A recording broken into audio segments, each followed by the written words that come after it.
ഞങ്ങളും ക്രൂശിക്കപ്പെട്ട ക്രിസ്തുവിനെ പ്രസംഗിക്കുന്നു.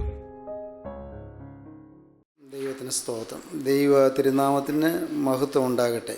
യാക്കോബിൻ്റെ ലേഖനം 5-ാം അധ്യായം 11-ാം വാക്യം നമുക്ക് വായിക്കാം. സഹിഷ്ണുത കാണിച്ചവരെ നാം ഭാഗ്യവാന്മാരെന്ന് പുകഴ്ത്തുന്നു. യോബിൻ്റെ സഹിഷ്ണുത നിങ്ങൾ കേട്ടും കർത്താവ് വരുത്തിയ അവസാനം കണ്ടുപിരിക്കുന്നു. കർത്താവ് മഹാകരുണയും മനസ്സലവുമുള്ളവനല്ലോ. സഹിഷ്ണുത കാണിച്ചവരെ നാം ഭാഗ്യവാന്മാർ എന്ന് പുകഴ്ത്തുന്നു. യാതനകളും ദുരിതങ്ങളും എല്ലാം വരുമ്പോൾ അതെല്ലാം സന്തോഷത്തോടെ സഹിക്കുന്നവർ ഒരു ഭാഗ്യവാന്മാരാണ്. വാസ്തവത്തിൽ ക്രിസ്തീയ ജീവിതം സഹനമല്ലേ? ക്രിസ്തീയ ജീവിതം യാതന സഹിക്കുന്നതാണ്, കുരിശ് വഹിക്കുന്നതാണ്. കുരിശ് വഹിക്കുന്നതാണ് ക്രിസ്തീയ ജീവിതം. നാം എല്ലാം ഓരോ തരത്തിലുള്ള പ്രശ്നങ്ങളിൽ കൂടി കടന്നു പോവുകയാണ്. ഒരുപക്ഷേ നാം ഒരാൾ അനുഭവിക്കുന്നത് പോലെയല്ല വേറൊരാൾ അനുഭവിക്കുന്നത്. എന്തെല്ലാം ദുരിതങ്ങളാണ് നാം അനുദിനം നേരിട്ടുകൊണ്ടിരിക്കുന്നത്. മനസ്സ് വീർപ്പുമുട്ടുന്നതായ അനേകം കാര്യങ്ങൾ, ഉള്ള് അങ്ങ് പുകയുന്നതായ കാര്യങ്ങൾ, ഹൃദയം നീറിപ്പുകയുന്ന അനേകം കാര്യങ്ങൾ. എല്ലാ കുടുംബങ്ങളും വാസ്തവത്തിൽ അഗ്നിഗോളം പോലെയാണ്, അല്ലെങ്കിൽ അഗ്നിപർവ്വതം പോലെയാണ്. മനുഷ്യൻ തന്നെ ഒരു അഗ്നിപർവ്വതമാണെന്ന് പറയാം. Every human being is a walking volcano എന്നൊരു ചിന്തകൻ പറഞ്ഞിട്ടുണ്ട്. എല്ലാ മനുഷ്യരും ഒരു വാക്കിംഗ് വോൾക്കാനോ, നടക്കുന്ന അഗ്നിപർവ്വതം. അഗ്നിപർവ്വതം നടക്കുന്നു. Every human being is a walking volcano. അഗ്നിപർവ്വതം സഞ്ചരിച്ചു കൊണ്ടിരിക്കുന്നു. അതാണ് ഓരോ മനുഷ്യനും സഞ്ചരിക്കുന്ന അഗ്നിപർവ്വതം. ഉള്ളു പുകയുകയാണ്, ഉള്ളു തിളയ്ക്കുകയാണ്. എപ്പോഴാണോ അത് പൊട്ടുന്നതെന്ന് അറിഞ്ഞുകൂടാ. അകത്തിങ്ങനെ തിളച്ച് മറിയുകയാണ്, ലാവ തിളച്ച് മറിയുന്നു. മനുഷ്യൻ്റെ ഹൃദയത്തിൽ പലതരത്തിലുള്ളതായ വികാരങ്ങളുടെ വിക്ഷോഭങ്ങൾ, വികാരങ്ങളുടെ ജ്വലനം, വികാരങ്ങൾ തിളച്ചുകൊണ്ടിരിക്കുന്നു.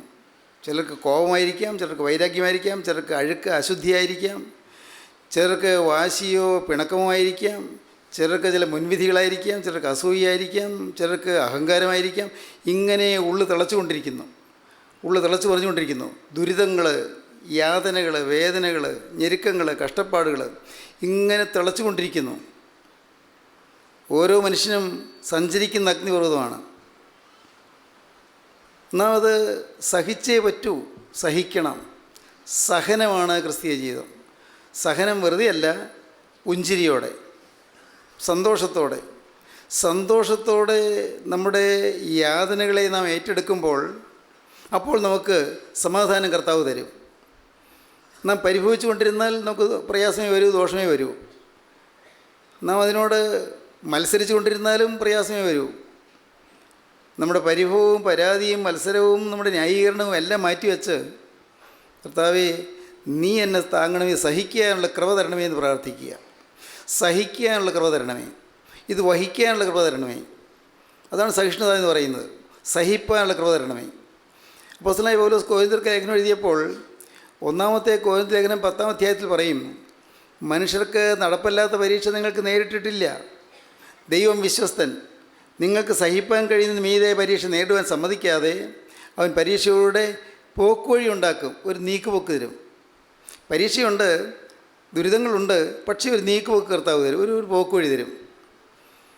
നിങ്ങൾക്ക് സഹിപ്പാൻ കഴിയുന്നതിന് മീതെ പരീക്ഷ നേടുവാൻ സമ്മതിക്കാതെ അവൻ പരീക്ഷയുടെ പോക്കുവഴി ഉണ്ടാക്കും.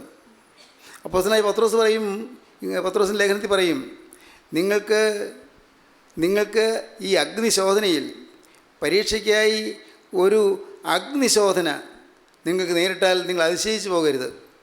അഗ്നിശോധന പോലെ, തീയിൽ കൂടി നടക്കുന്നത് പോലെ നിങ്ങൾക്ക് ചില പ്രതിസന്ധികൾ വന്നാൽ നിങ്ങൾ പരിഭ്രമിച്ചു പോകരുത്, നിങ്ങൾ ഭയപ്പെട്ടു പോകരുത്, നിങ്ങൾ നിരാശപ്പെട്ടു പോകരുത്. നിങ്ങൾക്ക് നിങ്ങളുടെ ജീവിതത്തിൽ വിശുദ്ധീകരണത്തിനായിട്ട് അഗ്നിശോധനകൾ വന്നു എന്ന് വരും. അതിനെ നാം സന്തോഷത്തോടെ എതിരേൽക്കണം, സന്തോഷത്തോടെ നാം ഏറ്റുവാങ്ങണം. ദൈവത്തിന് സ്തോത്രം. ഈ സഹിഷ്ണുതയ്ക്ക് ഉദാഹരണമായിട്ട് യാക്കോബ് ശ്ലീഹ പറയുന്ന ഇയ്യോബിൻ്റെ കാര്യമാണ്. ഇയ്യോബിൻ്റെ സഹിഷ്ണുത നിങ്ങൾ കേട്ടും കർത്താവ് വരുത്തിയ അവസാനം കണ്ടുപിരിക്കുന്നു. കർത്താവ് മഹാകരുണയും മനസ്സിലുള്ളവനല്ലോ. ഇയ്യോബിൻ്റെ പുസ്തകത്തിൽ നിന്ന് നാം ചില കാര്യങ്ങൾ മുൻപ് ചിന്തിക്കുകയുണ്ടായി. ഇയ്യോബിൻ്റെ പുസ്തകം ആദ്യത്തെ 3 അധ്യായങ്ങൾ ഇയ്യോബിൻ്റെ ഡിസ്ട്രസ്, ഇയ്യോബിൻ്റെ യാതനകൾ, ഇയ്യോബിൻ്റെ ദുരിതങ്ങൾ, ഇയ്യോബിൻ്റെ കഷ്ടതകൾ. ഡിസ്ട്രസ്. പിന്നെ 4-ാം അധ്യായം മുതൽ 37-ാം അധ്യായം വരെ ഇയ്യോബിൻ്റെ ഡിഫെൻസാണ്. ഇയ്യോബ് അതിനെ എങ്ങനെ എതിർത്തു നിന്നു, എങ്ങനെ ചെറുത്തു നിന്നു, ഇയ്യോബ് അതിനെ പ്രതിരോധിച്ചത് എങ്ങനെയാണ്, അതാണ് ആ 2-ാം ഘട്ടം. 38-ാം അധ്യായം മുതൽ 42-ാം അധ്യായം വരെ ഇയ്യോബിൻ്റെ ഡെലിവറൻസാണ്. ഇയ്യോബിന് ഈ ദുരിതങ്ങളിൽ നിന്നെല്ലാം ഒരു വിടുതൽ കിട്ടിയതാണ്. സന്തോഷകരമായ കാര്യം, ഡിസ്ട്രസ് എത്രയുണ്ടെങ്കിലും, ദുരിതങ്ങൾ എത്രയുണ്ടെങ്കിലും നമുക്കൊരു ഡെലിവറൻസ് കിട്ടും, നമുക്കൊരു വിമോചനം കിട്ടും, നമുക്കൊരു വിമുക്തി കിട്ടും. ഇന്ന് ദുരിതങ്ങളുണ്ട്, ഇന്ന് കഷ്ടപ്പാടുകളുണ്ട്, ഇന്ന് നമുക്ക് അസഹ്യമായ വേദനാ വിഷയങ്ങളുണ്ട്. പക്ഷേ അതിൽ നിന്ന് ഒരു ഡെലിവറൻസ് ഉണ്ട്. ഒരു ദിവസം മനസ്സിലാക്കാൻ പ്രയാസമാണ്. ഇനിയുണ്ടോ ഡെലിവറൻസ് കിട്ടാൻ പോകുന്നു, എനിക്കുണ്ടോ അത് കിട്ടാൻ പോകുന്നു, എൻ്റെ ഇതെല്ലാം തീർന്നില്ലേ, എൻ്റെ പ്രതീക്ഷകളെല്ലാം അസ്തമിച്ചില്ലേ? ഇങ്ങനെ ചിന്തിക്കുന്നവരാണ് നമ്മിൽ പലരും. എൻ്റെ പ്രതീക്ഷകളെല്ലാം അസ്തമിച്ചു, ആശയ്ക്ക് വകയില്ല, എൻ്റെ ജീവിതത്തിൽ ഒരു നല്ല കാലം ഉണ്ടാവുകയില്ല. ഇങ്ങനെ ചിന്തിച്ച് മനസ്സ് മ്ലാനമായി ജീവിതം ദുരിതപൂരിതമായി കഴിയുന്നവരാണ് മനുഷ്യർ അനേകം പേരും. എന്നാൽ കർത്താവിൻ്റെ വചനം നമുക്ക് കാണിച്ചു തരുന്നു, വ്യക്തമാണ്, നമുക്ക് ഒരു ഡെലിവറൻസ് ഉണ്ട്. ഈ യാതനകളിൽ നിന്നും വേദനകളിൽ നിന്നും ഒരു വിമോചനമുണ്ട്. ഒരു ദിവസം ഉണ്ട്, നമുക്കൊരു നല്ല കാലമുണ്ട്, ഒരു ശുഭകാലമുണ്ട്, ഒരു ശോഭനമായ ഭാവിയുണ്ട്. ഇത് നാം വെറുതെ കേട്ടുപോകാനല്ല, നാം അത് പ്രതീക്ഷിക്കണം, അത് ലഭിച്ചു എന്ന് വിശ്വസിക്കണം, എനിക്കത് കിട്ടിക്കഴിഞ്ഞു എന്ന് വിശ്വസിക്കണം. ദൈവത്തിന് സ്തോത്രം. നമ്മുടെ ജീവിതത്തിൽ ഇന്നുള്ള പ്രയാസങ്ങൾ മാറുന്ന ഒരു നല്ല കാലം നാം സ്വപ്നം കാണണം. ദൈവത്തിന് സ്തോത്രം. ഒരു സുശോഭനമായ സ്വപ്നം നമുക്കുണ്ടായിരിക്കണം. ഏതൊരു വിഷയം വരുമ്പോഴും നാം ഓപ്റ്റിമിസ്റ്റിക് ആയിരിക്കണം, നാം ശുഭാപ്തി വിശ്വാസമുള്ളവരായിരിക്കണം. നാം ഒരിക്കലും പെസിമിസ്റ്റിക് ആകരുത്, നാം ഒരിക്കലും അശുഭാപ്തി വിശ്വാസികളാകരുത്. എല്ലാറ്റിലും നെഗറ്റീവ്, എല്ലാം അശുഭം അശുഭം, ഒന്നും ശരിയാവില്ല ഒന്നും ശരിയാവില്ല, അങ്ങനെയാവരുത്. നാം എപ്പോഴും ശുഭാപ്തി വിശ്വാസമുള്ളവരായിരിക്കണം. എന്തുകൊണ്ട്? യേശുക്രിസ്തു ജീവിക്കുന്നു, യേശുക്രിസ്തു ജീവിക്കുന്നു. നിങ്ങൾക്കറിയാമല്ലോ, യേശുക്രിസ്തു ഉയർത്തെഴുന്നേറ്റിട്ട് ആദ്യം പറഞ്ഞ വാക്ക്, സ്ത്രീയെ നീ കരയുന്നത് എന്ത് എന്നാണ്. കരച്ചിൽ മാറ്റാനാണ് യേശുക്രിസ്തു ഉയർത്തെഴുന്നേറ്റത്. യേശുക്രിസ്തു ജീവിക്കുന്നു. എന്തിന്? മനുഷ്യൻ്റെ കരച്ചിൽ മാറ്റാൻ, കരയുന്നവരുടെ കരച്ചിൽ മാറ്റാൻ, കരയുന്നവരുടെ ജീവിതത്തിലെ കരച്ചിൽ മാറ്റിയവർക്ക് ആശ്വാസം തരാനാണ്. പ്രിയപ്പെട്ടവരെ, ഇത് നിങ്ങളുടെ ഹൃദയത്തിൽ നിങ്ങൾ അടിവരയിട്ട് ചേർത്ത് വയ്ക്കണം. ഉറപ്പ്, യേശു എനിക്കൊരു നല്ല കാലം തരും, എൻ്റെ ഈ രോഗം മാറ്റിത്തരും, എൻ്റെ ഈ ദുരിതം മാറ്റിത്തരും, എൻ്റെ ജീവിതത്തിലെ ഈ കടം മാറ്റിത്തരും. തീർത്താൽ തീരാത്ത കടമാണിന്ന്, പക്ഷേ അത് മാറ്റിത്തരും. കാരണം എൻ്റെ യേശു ജീവിക്കുന്നു. എൻ്റെ ഈ പൈസയുടെ ഞെരുക്കം തീർത്തു തരും. യേശു ക്രിസ്തു ജീവിക്കുന്നു. ദൈവത്തിന് സ്തോത്രം.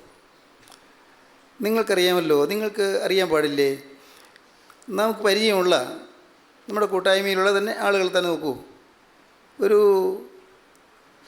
5 വർഷം അല്ലെങ്കിൽ 10 വർഷം മുമ്പുള്ളതിനേക്കാൾ അഭിവൃദ്ധിയല്ലേ ഉണ്ടായിട്ടുള്ളൂ? ചിന്തിച്ച് നോക്കൂ.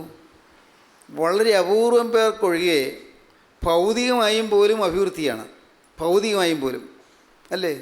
ഒരു സമയത്ത് ദുരിതത്തിൽപ്പെട്ട് അലഞ്ഞുലഞ്ഞ് വലഞ്ഞു കഴിഞ്ഞവർ ഇന്ന് നല്ല ശുഭകരമായ രീതിയിൽ ജീവിക്കുന്നു, സമാധാനമായി ജീവിക്കുന്നു, ഐശ്വര്യമായി ജീവിക്കുന്നു. ഒരു കാലത്ത് അപ്പൻ്റെ കാലത്ത് ഇത്തിരി പ്രയാസങ്ങളെല്ലാം ഉണ്ടായിരുന്നെങ്കിലും മക്കളുടെ കാലത്ത് അഭിവൃദ്ധിപ്പെട്ടു വരുന്നു. ഒരിക്കലും പ്രതീക്ഷിക്കാത്ത രീതിയിലുള്ളതായ അഭിവൃദ്ധി വരുന്നു. എന്താണ് അതിന് കാരണം? അതിന് കാരണം യേശുക്രിസ്തു ജീവിക്കുന്നു. ക്രിസ്തുവിൽ സത്യവിശ്വാസത്തോടെ പറ്റിച്ചേർന്ന് നിന്നവരെല്ലാം അഭിവൃദ്ധിപ്പെട്ടിട്ടുണ്ട്. കാരണം വേദപുസ്തകം പറയുന്നു, യഹോവയെങ്കിലേക്ക് തിരിഞ്ഞാൽ നീ അഭിവൃദ്ധി പ്രാപിക്കും. അതാണ് വചനം. യഹോവയെങ്കിലേക്ക് തിരിഞ്ഞാൽ നീ അഭിവൃദ്ധി പ്രാപിക്കും. അഭിവൃദ്ധിപ്പെട്ടിട്ടുണ്ട്, അഭിവൃദ്ധിപ്പെടുന്നുണ്ട്. തൽക്കാലം അഭിവൃദ്ധി ഇല്ല എന്ന് തോന്നിയാൽ നിങ്ങൾ നിരാശപ്പെടരുത്. നിങ്ങൾ കാത്തു നിൽക്കുക, അല്പം വെയിറ്റ് ചെയ്യുക, അല്പം കാത്തു നിൽക്കുക. എല്ലാത്തിനും ഒരു അവധി വെച്ചിട്ടുണ്ട്, ഒരു സമയം വെച്ചിട്ടുണ്ട്. ഹബക്കൂക്ക് പ്രവാചകന്റെ പുസ്തകം 2-ാം അധ്യായം 1-ാം വാക്യം മുതൽ വായിക്കൂ. അപ്പോൾ കാണാം, എല്ലാറ്റിനും ഒരു അവധി വെച്ചിരിക്കുന്നു. നിൻ്റെ ആവലാതിക്ക് അതിന് മറുപടി തരാൻ ദൈവം ഒരു അവധി വെച്ചിരിക്കുന്നു. അത് സമാപ്തിയിലേക്ക് എത്തപ്പെടുന്നു, അതിൻ്റെ അവസാനത്തിലേക്ക്, വരിയവസാനത്തിലേക്ക് എത്തപ്പെടുന്നു. അത് വരും, വൈകുകയില്ല, താമസിക്കുകയുമില്ല, വരും, നിശ്ചയം വരും. പ്രത്യാശയോടെ, പ്രതീക്ഷയോടെ നിങ്ങൾ പ്രാർത്ഥിക്കൂ. പ്രാർത്ഥിക്കുമ്പോൾ നിങ്ങൾ യാചിക്കുമ്പോൾ, ക്രിസ്തുവിൽ ആശ്രയിച്ച് നിങ്ങൾ മുന്നോട്ട് പോകുമ്പോൾ നിങ്ങൾക്ക് ഒരു കരയേറ്റം കർത്താവ് തരും. വൈകൂ.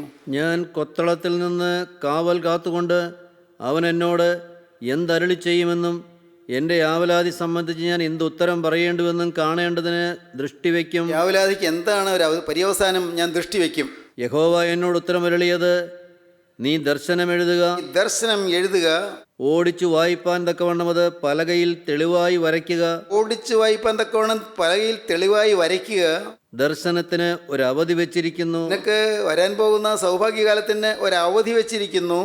അത് സമാപ്തിയിലേക്ക് ബന്ധപ്പെടുന്നു. അത് അതിൻ്റെ പരിസമാപ്തിയിലേക്ക്, അതിൻ്റെ പര്യവസാനത്തിലേക്ക് ബന്ധപ്പെടുന്നു. അത് കരാൻ പോവുകയാണ്, അത് പര്യവസാനത്തിലേക്ക് ബന്ധപ്പെടുന്നു. സമയം തെറ്റുകയുമില്ല, അത് വൈകിയാലും അതിനായി കാത്തിരിക്കുക. അങ്ങനെ നീ വിശ്വസിക്കൂ, അത് വൈകിയാലും നീ അതിനായി കാത്തിരിക്കുക. അത് വരും നിശ്ചയം, വരും നിശ്ചയം, താമസിക്കുകയുമില്ല. ദൈവത്തിന് സ്തോത്രം. ഇതെല്ലാം വചനമാണ്. ഈ വചനം മാറ്റമില്ലാത്ത വചനമാണ്, പുള്ളി മാറ്റമില്ലാത്ത വചനം. നിങ്ങൾ വിശ്വസിക്കുക. എന്താണ് വേണ്ടത്? നാം കർത്താവിൻ്റെ പറ്റിച്ചേർന്ന് നിൽക്കണം. നാം ക്രിസ്തുവിലായിരിക്കണം. ക്രിസ്തുവിനായിട്ട് നമ്മുടെ ജീവിതം സമർപ്പിച്ചിരിക്കണം. ഇല്ലെങ്കിൽ കർത്താവിന് പ്രവർത്തിക്കാൻ പറ്റുകയില്ല. പിശാച് അവകാശം പറയുന്നിടത്ത് കർത്താവ് ബലം പ്രയോഗിച്ച് കടന്നു വരികയില്ല. കർത്താവ് ബലം പ്രയോഗിച്ച്, കർത്താവ് അധികാരം പ്രയോഗിച്ച് കടന്നു വരികയില്ല. പിശാച് അവകാശം പറയുന്ന കാര്യങ്ങൾ നമ്മുടെ ജീവിതത്തിൽ എന്തെല്ലാം ഉണ്ട്, അതെല്ലാം നാം മാറ്റണം. എന്തൊക്കെയുണ്ട് എൻ്റെ ജീവിതത്തിൽ? പിശാച് അവകാശം പറയുന്ന കാര്യങ്ങൾ എന്തെല്ലാം ഉണ്ട്? എൻ്റെ ജീവിതത്തിൽ പാവമായിട്ടുള്ളത് എന്തെല്ലാം ഉണ്ട്? എൻ്റെ ജീവിതത്തിൽ ദൈവം പ്രസാദിക്കാത്തത് എന്തെല്ലാം ഉണ്ട്? ദൈവം സന്തോഷിക്കാത്ത കാര്യങ്ങൾ എന്തെല്ലാം ഉണ്ട്? നാം കണ്ടുപിടിക്കണം. എന്നിട്ടത് നമ്മുടെ ജീവിതത്തിൽ നാം മനഃപൂർവ്വം മാറ്റണം. എന്തു തന്നെയാണെങ്കിലും, എത്രമാത്രം നമുക്ക് പ്രിയങ്കരമായ കാര്യമാണെങ്കിലും ശരി, അത് മാറ്റണം. നിങ്ങളുടെ ജീവിതത്തിൽ നിങ്ങൾക്കറിയരുതോ എന്തെല്ലാമാണ് നിങ്ങളുടെ ജീവിതത്തിൽ ദൈവം വ്യസനിക്കുന്ന കാര്യങ്ങളെന്ന്? ഇല്ലേ? ദൈവം ദുഃഖിക്കുന്ന കാര്യങ്ങൾ എന്തെല്ലാം നിങ്ങൾക്കറിയാമല്ലോ. അതെല്ലാം മാറ്റണം. എന്നിട്ട് നിങ്ങൾ കർത്താവിൻ്റെ കരുണയ്ക്കായി യാചിക്കണം. കർത്താവേ, ദുഷ്ടനായ പിശാചിന് അവകാശമുള്ളതെല്ലാം, എനിക്കറിയാവുന്നതെല്ലാം ഞാൻ മാറ്റിയല്ലോ കർത്താവേ. എന്നാൽ എനിക്കറിയാൻ വയ്യാത്തത് ഉണ്ടല്ലോ, ഇന്ന് എനിക്ക് ഓർമ്മയിൽ വരാത്തതും എൻ്റെ ശ്രദ്ധയിൽപ്പെടാത്തതും എനിക്ക് ഗ്രഹിക്കാൻ കഴിയാത്തതുമായ അനേകം കാര്യങ്ങൾ പിശാച് അവകാശം പറയുന്നുണ്ടല്ലോ കർത്താവെ. അതെല്ലാം മാറ്റുവാൻ നിനക്കേ കഴിയൂ. യേശുവേ, ഇതിൻ്റെ പരിശുദ്ധാത്മാവിൻ്റെ അഗ്നിയാൽ അതെല്ലാം കത്തിച്ച് കളയണമേ. പിശാചിന് അവകാശമുള്ളതായ കാര്യങ്ങളെല്ലാം എന്നിൽ നിന്ന് കത്തിച്ച് കളയണമേ. നിങ്ങൾ പ്രാർത്ഥിക്കുന്നു, അപ്പോൾ ദൈവം ഒന്നൊന്നായി നമ്മിൽ നിന്ന് മാറ്റിത്തരും. ദൈവം തൻ്റെ കൃപ നമ്മുടെ മേൽ പകർന്നു തരും. നമുക്ക് കർത്താവ് ഒരു മോചനം തരും, നമുക്കൊരു വിമുക്തി തരും. ദൈവത്തിന് ഡെലിവറൻസ് തരും. ഇയ്യോബിൻ്റെ ജീവിതത്തിലെ രണ്ടാമത്തെ ഘട്ടം നാം കണ്ടത്, ഇയ്യോബിൻ്റെ ജീവിതത്തിൽ ഒന്ന് ഡിസ്ട്രസ് കഴിഞ്ഞ് ഇയ്യോബ് ദൈവത്തോട് വാദിക്കുകയാണ്. ഇയ്യോബ് ഡിഫെൻസ് ദൈവത്തോട് വാദിക്കുകയാണ്. ഞാൻ എത്ര നല്ലവനായിട്ട് ജീവിച്ചവനാണ്, ഞാൻ എത്ര നന്നായിട്ട് ജീവിച്ചതാണ്, ഞാൻ ദൈവഭക്തനായിരുന്നുവല്ലോ. ദൈവഭക്തനായിരുന്ന എനിക്ക് എൻ്റെ ജീവിതത്തിൽ ദൈവം എന്താണ് അങ്ങ് വരുത്തിയത്? ഡിഫെൻസ് എങ്ങനെയെല്ലാമാണ് പറയുന്നത്? ഇയ്യോബിൻ്റെ പ്രതിരോധം ഇയ്യോബ് തടുക്കുന്നത് എങ്ങനെയെല്ലാമാണ്? 19 അധ്യായം 12 വാക്യം മുതൽ വായിക്കാം. അവൻ്റെ പടക്കൂട്ടങ്ങൾ ഒന്നിച്ചു വരുന്നു, അവർ എൻ്റെ നേരെ തങ്ങളുടെ വഴി നിരത്തുന്നു. എൻ്റെ കൂടാരത്തിൽ ചുറ്റും പാളയമിറങ്ങുന്നു. അവർ എൻ്റെ സഹോദരന്മാരെ എന്നോട് അകറ്റിക്കളഞ്ഞു. എൻ്റെ പരിചയക്കാർ എനിക്ക് അന്യരായിത്തീർന്നു. എനിക്ക് അന്യരായിത്തീരുന്നു. ആരും അടുക്കലേക്ക് വരുന്നില്ല. എനിക്ക് ദുരിതം വന്നപ്പോൾ ആരും അടുക്കലേക്ക് വരുന്നില്ല. എൻ്റെ പരിചയക്കാർ എനിക്ക് അന്യരായിത്തീർന്നു. എൻ്റെ ബന്ധുജനം ഒഴിഞ്ഞു മാറി. എൻ്റെ ബന്ധുജനങ്ങളെല്ലാം ഒഴിഞ്ഞു മാറി. ഞാൻ ഭക്തിയോടെ ജീവിച്ചു. എനിക്ക് ഒരു പ്രയാസം വന്നപ്പോൾ എല്ലാവരും ഒഴിഞ്ഞു മാറി. എൻ്റെ ഉറ്റ സ്നേഹിതന്മാർ എന്നെ മറന്നുകളഞ്ഞു. ഏറ്റവും പ്രിയപ്പെട്ട സ്നേഹിതന്മാരുണ്ടായിരുന്നു, പക്ഷേ അവരെന്നെ മറന്നുകളഞ്ഞു. എൻ്റെ വീട്ടിൽ പാർക്കുന്നവരും എൻ്റെ ദാസികളും എന്നെ അന്യനായി എണ്ണുന്നു. എൻ്റെ വീട്ടിൽ പാർക്കുന്ന ദാസിദാസന്മാരുണ്ട്, അവർ എന്നെ അന്യനായി കണക്കാക്കുന്നു. ഞാൻ അവർക്ക് പരദേശിയായി തോന്നുന്നു. ഒരു വിദേശി വന്നതുപോലെയാണ് എന്നെ അവർ കാണുന്നത്. ഒരു പരിചയമില്ലാത്തതുപോലെ അവരെന്നെ നോക്കുന്നു. ദൂരെ മാറി നോക്കുകയാണ്. ഒരു പരദേശിയെ പോലെ എന്നെ കാണുന്നു. ഞാൻ എൻ്റെ ദാസനെ വിളിച്ചു, അവൻ വിളി കേൾക്കുന്നില്ല. ഞാൻ എന്തു പറഞ്ഞാലും അനുസരിക്കുന്ന ചില ദാസിദാസന്മാരുണ്ട് എനിക്ക്. എൻ്റെ ദാസനെ ഞാൻ വിളിച്ചു, പേര് പറഞ്ഞു വിളിച്ചു, പക്ഷേ അവൻ കേൾക്കുന്നില്ല. അവൻ വിളി കേൾക്കുന്നില്ല. എൻ്റെ വായ് കൊണ്ട് ഞാൻ അവനോട് യാചിക്കേണ്ടി വരുന്നു. ഒരു കാര്യം ചെയ്തു തരാൻ ഞാൻ പറഞ്ഞു, യാചിക്കേണ്ടി വരുന്നു. അവൻ കേൾക്കുന്നില്ല. ഞാൻ അവനോട് യാചിക്കേണ്ടി വരുന്നു. എൻ്റെ ശ്വാസം എൻ്റെ ഭാര്യയ്ക്ക് അസഹ്യവും. ദൈവത്തിന് സ്തോത്രം. എൻ്റെ ശ്വാസം എൻ്റെ ഭാര്യയ്ക്ക് അസഹ്യം. അവൾ ദൂരെ മാറി നിൽക്കുകയാണ്. കാരണം എൻ്റെ ശ്വാസത്തിലെല്ലാം ഈ ദുർഗന്ധമുണ്ട്. എൻ്റെ ശരീരത്തിലുള്ള വ്രണങ്ങളിൽ നിന്നുള്ള ദുർഗന്ധം, എൻ്റെ ശരീരത്തിലെ വ്രണങ്ങളെല്ലാം ചീഞ്ഞ് നാറുന്നു. ആ ദുർഗന്ധം സഹിക്കവയ്യാതെ അവൾ മൂക്കുപൊത്തി മാറി നിൽക്കുന്നു. എൻ്റെ ശ്വാസം എൻ്റെ ഭാര്യയ്ക്ക് അസഹ്യവും. എൻ്റെ യാചന എൻ്റെ ഉടപ്പിറന്നവർക്ക് അറപ്പുമായിരിക്കുന്നു. എൻ്റെ കൂടപ്പുറപ്പുകൾക്ക് അറപ്പുമായി തീർന്നിരിക്കുന്ന എൻ്റെ യാതന ഞാൻ വല്ലതും അവരോട് അപേക്ഷിച്ചാൽ അത് അറപ്പ് പോലെയാണ്, അവർ ഗവനിക്കുന്നില്ല. പിള്ളേരും എന്നെ നിരസിക്കുന്നു. കുട്ടികൾ, കൊച്ചു പിള്ളേർ, ചെറുപ്പക്കാർ, പിള്ളേർ എന്നെ നിരസിക്കുന്നു. ഞാൻ എഴുന്നേറ്റാൽ അവർ എന്നെ കളിയാക്കുന്നു. ഈ ദുരിതത്തിൽ ഞാൻ ഇടയ്ക്കൊന്ന് എഴുന്നേൽക്കുമ്പോൾ അവരെന്നെ കളിയാക്കുന്നു. എൻ്റെ പ്രാണസ്നേഹിതന്മാരൊക്കെയും എന്നെ വെറുക്കുന്നു. പ്രാണസ്നേഹിതന്മാരൊക്കെയും എന്നെ വെറുക്കുന്നു. എനിക്ക് പ്രിയരായവർ വിരോധികളായി തീർന്നു. സമയത്ത് എനിക്ക് ഏറ്റവും പ്രിയപ്പെട്ടവരെ ഇപ്പോൾ എൻ്റെ ശത്രുക്കളായി തീർന്നു. എൻ്റെ അസ്ഥി ത്വക്കിനോടും മാംസത്തോടും പറ്റിയിരിക്കുന്നു. ഈ ത്വക്കിനോടും മാംസത്തോടും പറ്റിയിരിക്കുന്നു. പല്ലിൻ്റെ മോണയോടെ ഞാൻ ശേഷിച്ചിരിക്കുന്നു. ദൈവമേ, പല്ലിൻ്റെ മോണയോടെ ഞാൻ ശേഷിച്ചിരിക്കുന്നു. പല്ലുപോലും കൊഴിഞ്ഞു പോയിരിക്കുന്നു. കർത്താവേ, മോണ മാത്രമായി അത്രമാത്രം ഞാൻ ദുഃഖം അനുഭവിക്കുകയാണ്, ഞാൻ ദുരിതം അനുഭവിക്കുകയാണ്. കർത്താവേ, ഇതിനൊക്കെ കൊണ്ട് ഞാൻ എന്ത് തെറ്റാണ് ചെയ്തത്? ഞാൻ എന്ത് പാപമാണ് ചെയ്തത്? ഇയ്യോബ് ചോദിക്കുകയാണ്, ഞാൻ ഇതിന് തക്കവണ്ണം എന്ത് ദോഷമാണ് ഞാൻ ചെയ്തത്? ഇയ്യോബ് വീണ്ടും പറയുകയാണ്, ദൈവത്തിന് സ്തോത്രം. ഇയ്യോബ് സങ്കടത്തോടെ പറയുകയാണ്, ദൈവം എന്നെ മറന്നിരിക്കുന്നു, ദൈവം എന്നെ ഉപേക്ഷിച്ചിരിക്കുന്നുവെന്ന്. ഇയ്യോബ് പറയുന്ന അടുത്ത കാര്യം നമുക്ക് ശ്രദ്ധിക്കാം. 22-ാം അധ്യായത്തിലേക്ക് വരുമ്പോൾ നാം വായിക്കാം. 22-ാം അധ്യായം 6-ാം വാക്യം നമുക്ക് വായിക്കാം. നിന്റെ സഹോദരനോട് നീ വെറുതെ പണയം വാങ്ങി നഗ്നന്മാരുടെ വസ്ത്രം ഉരിഞ്ഞെടുത്തിരിക്കുന്നു. ഏമാനായ എലീഫസ് ഇയ്യോബിനോട് പറയുകയാണ്, നീ ഇങ്ങനെ വാദിക്കേണ്ട കാര്യമൊന്നുമില്ല. നീ വാസ്തവത്തിൽ നിനക്ക് പാവമുണ്ട്, നിനക്ക് തെറ്റുണ്ട്, നിന്റെ തെറ്റിന് ദൈവം ശിക്ഷിച്ചതാണ് എന്ന് എലീഫസ് അവനോട് വാദിക്കുകയാണ്. നിന്റെ ദുഷ്ടത വലിയതല്ലയോ? 5-ാം വാക്യം. നിന്റെ ദുഷ്ടത വലിയതല്ലയോ?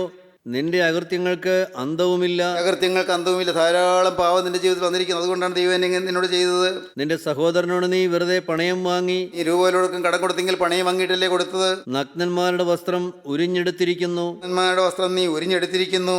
ക്ഷീണിച്ചവന് നീ വെള്ളം കൊടുത്തില്ല. ക്ഷീണിച്ചവന് നീ വെള്ളം കൊടുത്തില്ല. വിശന്നവന് നീ ആഹാരം മുടക്കിക്കളഞ്ഞു. നീ ആഹാരം മുടക്കിക്കളഞ്ഞു. കയ്യൂറ്റക്കാരനോ ദേശം കൈവശമായി മാന്യനായവനതിൽ പാർത്തു. വിധവമാരെ നീ വെറും കൈയായി അയച്ചു. അനാഥന്മാരുടെ ഭുജങ്ങളെ നീ ഒടിച്ചു കളഞ്ഞു. സ്തോത്രം. ഇയ്യോബേ, നിനക്ക് ഇങ്ങനെയെല്ലാം വന്നതിന് കാരണം നീ ഒരു ദുഷ്ടനായിപ്പോയി, അതുകൊണ്ടാണ്. ഇതൊന്നും ശരിയല്ല.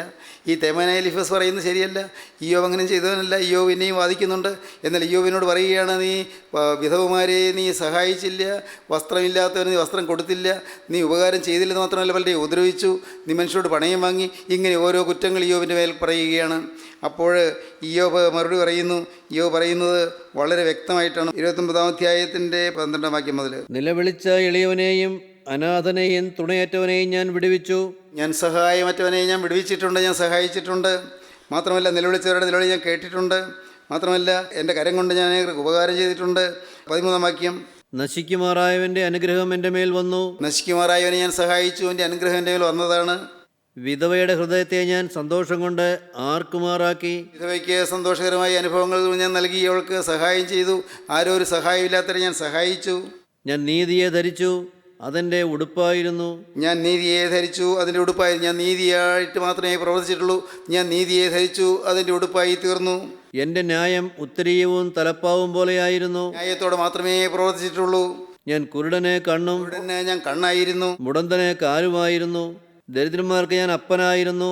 ഞാൻ അപ്പനായിരുന്നു. ഇയ്യോബ് പറയുകയാണ്, ഞാൻ ഈ തേമാനായ എലീഫസ് പറഞ്ഞതുപോലെയല്ല. ഞാൻ ഉപകാരം മാത്രമേ ചെയ്തിട്ടുള്ളൂ, ഞാൻ സഹായം മാത്രമേ ചെയ്തിട്ടുള്ളൂ. ദരിദ്രന്മാർക്ക് ഞാൻ അപ്പനായിരുന്നു, സഹായമറ്റവനെ ഞാൻ സഹായിച്ചിട്ടുണ്ട്. ഇയ്യോബ് ഇങ്ങനെ പറഞ്ഞിട്ട് ഇയ്യോബ് അതിൻ്റെ തൊട്ട് മുൻപ് ഇയ്യോബ് പറയുന്ന വേറൊരു കാര്യമുണ്ട്. ഇയ്യോബ് ദൈവത്തോട് വാദിക്കുകയാണ്.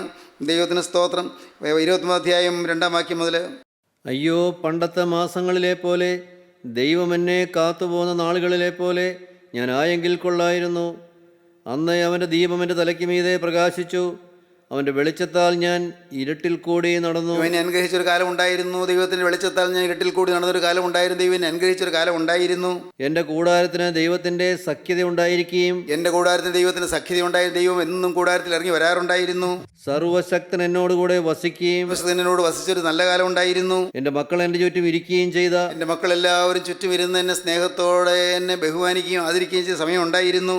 എൻ്റെ ശുഭകാലത്തിലെ പോലെ ഞാൻ ആയെങ്കിൽ കൊള്ളായിരുന്നു. ഒരു ശുഭകാലം എനിക്കുണ്ടായിരുന്നത് പോലെ ഒരു നല്ല കാലം എനിക്ക് കിട്ടിയിരുന്നെങ്കിൽ കൊള്ളാമായിരുന്നു. അന്ന് ഞാൻ എൻ്റെ കാലുകളെ വെണ്ണ കൊണ്ട് കഴുകി. എൻ്റെ കാലുകളെ വെണ്ണ കൊണ്ട് ഞാൻ കഴുകിയ കാലമാണ്. പാറ എനിക്ക് തൈല നദികളെ ഒഴുക്കി തന്നു. പാറയിൽ നിന്ന് തൈല നദികൾ ഒഴുക്കി എനിക്ക് തൈല നദികൾ ഒഴുക്കി തന്ന് എന്നെ സഹായിച്ചു. എനിക്ക് പാറയിൽ നിന്ന് തൈലം പുറപ്പെടുവിച്ചു. അങ്ങനെ നല്ല കാലം, നല്ല സമൃദ്ധിയുടെ കാലം, ഐശ്വര്യത്തിൻ്റെ കാലം ഉണ്ടായിരുന്നു. ഞാൻ പുറപ്പെട്ട് പട്ടണത്തിലേക്ക് പടിവാതിക്കൽ ചെന്നു. ഞാൻ പട്ടണത്തിൻ്റെ പടിവാതിക്കൽ ഞാൻ ചെല്ലുമ്പോൾ, വിശാല സ്ഥലത്ത് എൻ്റെ ഇരിപ്പിടം വയ്ക്കുമ്പോൾ, വിശാല സ്ഥലത്ത് എൻ്റെ ഇരിപ്പിടം വയ്ക്കുമ്പോൾ, യൗവനക്കാർ എന്നെ കണ്ടിട്ട് ഒളിക്കും. യൗവനക്കാര് എന്നെ ആദരവോടെ, ഭയത്തോടെ, ഭക്തിയോടെ മാറി നിൽക്കും. വൃദ്ധന്മാർ എഴുന്നേറ്റ് നിൽക്കും. വൃദ്ധന്മാർ എൻ്റെ മുമ്പിൽ എഴുന്നേറ്റ് നിന്നിരുന്നു. പ്രഭുക്കന്മാർ സംസാരം നിർത്തി കൈകൊണ്ട് വായ് പൊത്തും. ഇവിടെ ചെല്ലുമ്പോഴേക്കും അവർ കൈകൊണ്ട് വായു പൊത്തി സംസാരം നിർത്തുമായിരുന്നു. ശ്രേഷ്ഠന്മാരുടെ ശബ്ദം അടങ്ങും. ജ്യേഷ്ഠന്മാരുടെ ശബ്ദം അടങ്ങും. അവരുടെ നാവ് അണ്ണാക്കോട് പറ്റും. എൻ്റെ മുമ്പിൽ ഒരു മിണ്ടുകയില്ല, അത്രമാത്രം എന്നെ ആദരിച്ചിരുന്നു, ബഹുമാനിച്ചിരുന്നു. എൻ്റെ വാക്ക് കേട്ട ചെവി എന്നെ വാഴ്ത്തും. എൻ്റെ വാക്ക് കേട്ട ചെവി എന്നെ വാഴ്ത്തുന്നൊരു നല്ല കാലം, എന്നെ ബഹുമാനിച്ചിരുന്നൊരു കാലകാലം, എന്നെ പുകഴ്ത്തിയിരുന്നൊരു നല്ല കാലം ഉണ്ടായിരുന്നു. ഇയ്യോബ് ഇതെല്ലാം പറഞ്ഞ് തന്നെത്താൻ ഡിഫെൻഡ് ചെയ്യാണ്. തന്നെത്താൻ ദൈവത്തിൻ്റെ കൈ എന്നെ തൊട്ടു, ദൈവം എന്നെ വേദനിപ്പിക്കുകയാണ്, ഉപദ്രവിക്കുകയാണെന്ന് പറഞ്ഞ് ഇയ്യോബ് ദൈവത്തോട് ന്യായവാദം ചെയ്യുകയാണ്. ദൈവത്തിന് സ്തോത്രം. പ്രിയപ്പെട്ടവരെ, നമ്മുടെ ജീവിതത്തിൽ ദുരിതങ്ങൾ വരുമ്പോൾ നാം ചിലപ്പോൾ ന്യായവാദം ചെയ്യാറുണ്ട്. ഞാൻ എന്ത് പാപം ചെയ്തിട്ടാണ് ഈ മഹാപാപം വന്നതെന്ന് ഞാൻ ചിന്തിക്കാറുണ്ട്. ഈ മഹാദോഷം വന്നതെന്ന് നാം ചിന്തിക്കാറുണ്ട്. എന്ത് മഹാപാപം ഞാൻ ചെയ്തിട്ടാണ് എനിക്ക് ഈ കുറ്റമെല്ലാം വന്നത്, എനിക്ക് ദോഷമെല്ലാം വന്നത്, എനിക്ക് ദുരിതമെല്ലാം വന്നതെന്ന് നാം ചിന്തിക്കാറുണ്ട്. പ്രിയപ്പെട്ടവരെ, ഒന്ന് ഓർത്തു നോക്കൂ. നമ്മുടെ ജീവിതത്തിലെ ദുരിതങ്ങളുടെ കാലത്ത് നാം ദൈവത്തോട് മത്സരിച്ചിട്ടില്ലേ? ദൈവത്തെ വെറുത്തിട്ടില്ലേ? ദൈവം ഉണ്ടോ എന്ന് ചിന്തിച്ചിട്ടില്ലേ? എനിക്ക് എന്താണ് ഇങ്ങനെ വന്നതെന്ന് ചിന്തിച്ചിട്ടില്ലേ? ഒന്ന് ഓർത്ത് നോക്കൂ. പ്രയാസങ്ങൾ വന്നപ്പോൾ ദൈവം ഒന്നും കാണുന്നില്ലേ എന്ന് ചിന്തിച്ചിട്ടില്ലേ? നമ്മുടെ ഡിഫൻസ്, നാം ദൈവത്തോട് മത്സരിച്ചു, ദൈവത്തോട് മറുതലിച്ചു. പ്രയാസം വന്നപ്പോൾ നാം ഒരു സമയത്ത് എളിവുപെട്ടെങ്കിലും വേറെ സമയത്ത് ദൈവത്തോട് മത്സരിച്ചു കൊണ്ടിരുന്നു. ഇന്ന് ഇത് കേട്ടുകൊണ്ടിരിക്കുമ്പോൾ നിങ്ങൾ പഴയ കാലത്തേക്ക് നോക്കി ചിന്തിക്കൂ. നമുക്ക് പ്രയാസങ്ങൾ വന്നപ്പോൾ ദൈവത്തോട് മത്സരിച്ച കാലങ്ങൾ, നമുക്ക് ദുരിതങ്ങൾ വന്നപ്പോൾ നാം തന്നെത്താൻ നിരാശപ്പെട്ട് ചത്താൽ മതിയെന്ന് ഓർത്ത കാലങ്ങൾ, ദൈവത്തെ ശപിച്ച കാലങ്ങൾ, തന്നെ ശപിച്ച കാലങ്ങൾ, മറ്റുള്ളവരെ ശപിച്ചു, തന്നെയും ശപിച്ചു ഇല്ലേ, തന്നെ ശപിച്ച കാലങ്ങൾ, ഞാൻ എന്തിനു ജീവിക്കണം, ഞാൻ മരിച്ചേക്കാമെന്ന് ചിന്തിച്ച കാലങ്ങൾ, അതെല്ലാം ഡിഫെൻഡ് ചെയ്യുന്നതാണ്. എല്ലാം ഡിഫെൻസാണ്. നാം ദൈവത്തോട് മറുതലിക്കുന്ന സമയങ്ങളാണ്. ഇയ്യോബ് ദൈവത്തോടൊന്ന് മറുതലിച്ചു പോയി. ദൈവത്തിന് സ്തോത്രം. അതാണ് ഞാൻ ജനിക്കാതെ നിങ്ങൾ കൊള്ളാമായിരുന്നു 4-ാം അധ്യായത്തിൽ പറഞ്ഞത്. ഞാൻ ജനിക്കാതെ നിങ്ങൾ കൊള്ളാമായിരുന്നു. ഒരു ശിശു ജനിച്ചു എന്ന്, ഒരു ആൺകുട്ടി ജനിച്ചു എന്ന് എൻ്റെ അമ്മയോട് പറഞ്ഞ ആ സമയം എത്ര ശാപകരമായ സമയമാണെന്ന് ഇയ്യോബ് തന്നെ പ്രാകുകയും ശപിക്കുകയും ചെയ്യുന്നു. ദൈവത്തിന് സ്തോത്രം. ഒന്ന് നിങ്ങൾ ചിന്തിക്കൂ. ദൈവത്തിൻ്റെ വലിയ നാമം മഹത്വപ്പെടട്ടെ. ദുരിതങ്ങളെല്ലാം വരുമ്പോൾ നിങ്ങളുടെ ഹൃദയത്തിൽ വന്ന് ശാപങ്ങളും കയ്പുകളും പിരാക്കുകളും എല്ലാം മാറും. ഒന്ന് നോക്കിയാൽ മതി, യേശുവിലേക്ക് നോക്കിയാൽ മതി. എല്ലാ ദുരിതവും സഹിച്ചവനായി കുരിശിൽ കിടക്കുന്ന യേശുവിലേക്ക് നിങ്ങൾ നോക്കുക. എല്ലാ യാതനയും പേറിയവനായി കുരിശിൽ കിടക്കുന്ന യേശുവിലേക്ക് നിങ്ങൾ നോക്കുക. ദൈവത്തിന് സ്തോത്രം. എനിക്ക് ഇത്രയും ദുരിതം വന്നു, എന്നാൽ എൻ്റെ കർത്താവ് സഹിച്ച ദുരിതങ്ങൾ എത്ര. എൻ്റെ ദൈവത്തിൻ്റെ വലിയ നാമം മഹത്വപ്പെടട്ടെ. ദൈവത്തിന് സ്തോത്രം. ശരിയായ ഒരു ഭക്തൻ ക്രിസ്തുവിലേക്ക് നോക്കും. ശരിയായ വിശ്വാസമുള്ളവൻ ക്രിസ്തുവിലേക്ക് നോക്കും. അവൻ്റെ മനസ്സ് വാടുകയില്ല, അവൻ്റെ ഹൃദയം തളരുകയില്ല. ക്രിസ്തുവിലേക്ക് നോക്കും. വേദനയേറ്റ് പിടഞ്ഞ് കുരിശിൽ കിടക്കുന്നവങ്കിലേക്ക് നമ്മുടെ ദൃഷ്ടി നാം പായിക്കും. അങ്ങോട്ട് നാം നോക്കും. അപ്പോൾ നമ്മുടെ ഹൃദയത്തിൻ്റെ വിഷാദഭാവം മാറും, നമ്മുടെ മ്ലാനത മാറും. എൻ്റെ കർത്താവേ, നീ എല്ലാം സഹിച്ചു, ഒരിടത്ത് നിനക്ക് പരിഭവം ഉണ്ടായില്ല. യേശുവെ, ഒരിടത്ത് നീ പിതാവിനോട് പരിഭവിച്ചില്ല. അതേസമയത്ത് നീ പിതാവിനോട് പറഞ്ഞു, പിതാവേ, ഇവർ ചെയ്യുന്നത് ഇന്നതെന്ന് ഇവരറിയായാൽ ഇവരോട് ക്ഷമിക്കണമേ എന്ന് മാത്രം. കർത്താവേ, നീ ക്ഷമയുടെ പാഠം കാണിച്ചു തന്നു, നീ സഹനത്തിൻ്റെ പാഠം കാണിച്ചു തന്നു. കർത്താവേ, നീ സഹിഷ്ണുതയുടെ പാഠം കാണിച്ചു തന്നു. നാഥ, ഇയ്യോബിനെ പോലെ നീ ഡിഫെൻഡ് ചെയ്തില്ല. എനിക്ക് എന്തുകൊണ്ട് ഇങ്ങനെ വന്നു എന്ന് ചോദിച്ചില്ല. എല്ലാവരും നിന്നോട്ട് ഓടിയപ്പോഴും നീ മറുതലിച്ചില്ല. ആരും സഹായികളില്ലെന്ന് വന്നപ്പോഴും നീ എതിർത്തില്ല. ആരും കൂടെ നിൽക്കാനില്ലെന്ന് വന്നപ്പോഴും കർത്താവെ നീ മത്സരിച്ചില്ല. യേശുവെ, നീ വേദനയെല്ലാം സഹിച്ചു. വേദന സഹിച്ചുകൊണ്ട് നീ കുരിശുമേൽ കിടന്നു. ഇന്ന് കുരിശ് എനിക്കൊരു പാഠമാക്കി ഞാൻ എടുക്കുകയാണ്. കർത്താവെ, കുരിശ് എൻ്റെ ജീവിതത്തിലേക്ക് ഞാനിതാ ഏറ്റുവാങ്ങുകയാണ്. ദൈവത്തിന് സ്തോത്രം. പ്രിയപ്പെട്ടവരെ, ഇപ്പോൾ നിങ്ങളുടെ ജീവിതത്തിലെ ഡിഫൻസ് എല്ലാം മാറും. നിങ്ങളുടെ ജീവിതത്തിലെ നിരാശയെല്ലാം മാറും. നിരാശ ഒരു ഡിഫൻസാണ്. പ്രിയപ്പെട്ടവരെ, നിരാശ ഒരു പരിഭവമാണ്. പരിഭവം എല്ലാം മാറും. ഞാൻ ഇത്രയും പ്രാർത്ഥിച്ചിട്ടും കർത്താവിൻ്റെ പ്രാർത്ഥന കേട്ടില്ലല്ലോ.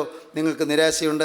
എന്തുമാത്രം ഞാൻ പ്രാർത്ഥിച്ചു, എന്തുമാത്രം ഞാൻ നോമ്പ് നോക്കി, എന്തുമാത്രം ഞാൻ ഉപവസിച്ചു, എന്തുമാത്രം ഞാൻ നേർച്ച കഴിച്ചു, എന്തുമാത്രം ഞാൻ വഴിപാട് കഴിച്ചു, എന്തെല്ലാം കാര്യങ്ങൾ ഞാൻ ചെയ്തു, നല്ല കാര്യങ്ങൾ എന്തെല്ലാം ഞാൻ ചെയ്തു, എന്നിട്ടും ദൈവം ഇത് കാണുന്നില്ലല്ലോ, ദൈവം എന്നെ സഹായിക്കുന്നില്ലല്ലോ. നിങ്ങൾക്ക് പരിഭവം വന്നു. എൻ്റെ പ്രിയപ്പെട്ടവരെ, ദൈവത്തിൻ്റെ വലിയ നാമം മഹത്വപ്പെടട്ടെ. ദൈവത്തിന് സ്തോത്രം. ദൈവത്തിൻ്റെ വലിയ നാമം മഹത്വപ്പെടട്ടെ. ഞാൻ ഇത് പറയുമ്പോൾ അല്പം എന്നിലേക്ക് തിരിഞ്ഞു നോക്കിക്കൊണ്ടാണ് പറയുന്നത്. ഞാനും പരിഭവിച്ച മനുഷ്യനാണ്. ദുരിതങ്ങളുടെ മേൽ ദുരിതം വന്നപ്പോൾ, യാതനകളുടെ മേൽ യാതന വന്നപ്പോൾ, പ്രയാസങ്ങളുടെ മേൽ പ്രയാസം വന്നപ്പോൾ, പ്രശ്നങ്ങളുടെ മേൽ പ്രശ്നം വന്നപ്പോൾ, മേൽക്കുമേൽ യാതനകളും വേദനകളുമായി ഞാൻ വലഞ്ഞുപോയ സമയങ്ങളിൽ പ്രിയപ്പെട്ടവരെ, ഞാനും ചിന്തിച്ചു, ദൈവം ഒന്നും കാണുന്നില്ലേ എന്ന്, ദൈവം പ്രാർത്ഥന കേൾക്കുന്നില്ലേ എന്ന്, ദൈവം എന്താണ് എന്നെ ഇങ്ങനെ നിരസിച്ചത് എന്ന് ഞാനും ചിന്തിച്ചു പോയിട്ടുണ്ട്. ദൈവത്തിന് സ്തോത്രം. എന്നാൽ ഭാഗ്യവശാൽ കർത്താവായ യേശു ക്രിസ്തുവിൻ്റെ കുരിശിൻ്റെ ദർശനം ലഭിച്ചപ്പോൾ എല്ലാം മാറി. ദൈവത്തിന് സ്തോത്രം. കർത്താവായ യേശുവിൻ്റെ കുരിശിൻ്റെ ദർശനം ലഭിച്ചപ്പോൾ, എന്താണ് ഈ ദർശനം, കുരിശിൻ്റെ ദർശനം എന്ന് പറയുന്നത്? യേശു കുരിശിൽ വഹിച്ച ആ ത്യാഗം കണ്ടപ്പോൾ, യേശു വഹിച്ച വേദന കണ്ടപ്പോൾ, അതെല്ലാം എൻ്റെ പേർക്കായിരുന്നെന്ന് മനസ്സിലാക്കിയപ്പോൾ, എൻ്റെ കർത്താവേ, എൻ്റെ പേർക്കാണല്ലോ നീ വേദന സഹിക്കുന്നതെന്ന് എൻ്റെ ഉള്ളത്തിൽ എനിക്കൊരു വെളിവ് കിട്ടിയപ്പോൾ എല്ലാം മാറി മറഞ്ഞു. ഞാൻ ഭാഗ്യശാലിയാണെന്ന് എനിക്ക് മനസ്സിലായി. ദൈവത്തിന് സ്തോത്രം. ഇന്ന് നിങ്ങൾക്ക് നിങ്ങളെ തന്നെ ഭാഗ്യശാലികളായി എണ്ണാം. കുരിശിൻ്റെ ദർശനമാണ് നിങ്ങൾക്ക് തരുന്നത്, കുരിശിൻ്റെ ദർശനമാണ് കിട്ടുന്നത്. യാതനയേറ്റ് കുരിശിൽ പടഞ്ഞവരെ നിങ്ങൾ കാണുക. നിങ്ങളുടെ എല്ലാ ടെൻഷനും അകലും, നിങ്ങളുടെ ഭാരങ്ങളകലും, നിങ്ങളുടെ നിരാശ മാറും, നിരാശയെല്ലാം മാറും. ദൈവത്തിന് സ്തോത്രം. ആത്മഹത്യാ പ്രവണതകൾ മാറും. വേണ്ട, എനിക്കിനിയും ജീവിക്കണം, മരണം വേണ്ട, എനിക്ക് ജീവിക്കണം, യേശുവിന് വേണ്ടി എനിക്ക് ജീവിക്കണം. എൻ്റെ ജീവിതം യേശുവിന് സുപ്രസാദ യാഗമായി തീരണം, യേശുവിനെ പ്രസാദിപ്പിക്കുന്ന യാഗമായി എൻ്റെ ജീവിതം തീരണം. ഞാൻ എൻ്റെ ജീവിതമായി യേശുവിൻ്റെ കരങ്ങളിലേക്ക് തരുന്നു. യേശുവേ, എന്നെ തന്നെ എൻ്റെ കരങ്ങളിലേക്ക് തരുന്നു. അവിടുത്തെ മഹത്വമുള്ള രാജ്യത്തിന് ഞങ്ങളെ യോഗ്യരാക്കി തീർക്കണമേ. രണ്ടാമത്തെ വരയിൽ പറന്നു കയറുന്ന വിശുദ്ധമായിട്ട് നിലനിൽപ്പാൻ ഞങ്ങളെയും വിശുദ്ധരാക്കണമേ. യേശു ക്രിസ്തുവിൻ്റെ പരിശുദ്ധമായ നാമത്തിൽ പ്രാർത്ഥിക്കുന്നു. കൃപയോടെ കേൾക്കണമേ. ആമീൻ.